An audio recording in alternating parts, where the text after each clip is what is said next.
কোনো মহিলা যদি মাত্র 4টা কাজ করতে পারে, নবী সাল্লাল্লাহু আলাইহি ওয়াসাল্লাম বলেছেন জান্নাতে যাওয়ার জন্য সবগুলো দরজা খুলে দেওয়া হবে। 1 নাম্বার, কোনো মহিলা যদি 5 ওয়াক্ত নামাজ পড়ে, এখানে শুধু ফরজ নামাজের কথা বলা হচ্ছে, নফলের কথাও বলা হচ্ছে না। 2 নাম্বার, যদি একজন মহিলা রমজান মাসে সওম রাখে, ফরজ সওম, ফরজ রোজা, নফল রোজার কথাও বলা হচ্ছে না। 3 নাম্বার, যদি মহিলা, একজন নারী যদি তার সতীত্বকে হেফাজত করতে পারে, পর্দা মেনে চলতে পারে। এই পর্দা বলতে আমরা ডিজিটাল বোরখা বোঝাচ্ছি না। পোশাকটা এমন হবে না যে পোশাক পরেও গায়ের কাঠামো কতটুকু আটোসাটোটা বোঝা যায়, এই বোরখা চলবে না।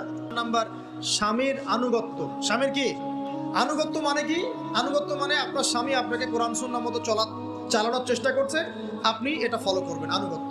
আর আপনার স্বামী যদি আপনাকে কোরআন সুন্নাহর বাইরে যদি বলে যে আসো, অফিসের কলিগরা আসছে, আমার টেবিলে খাবার পরিবেশন কর, যাবেন না আপনি?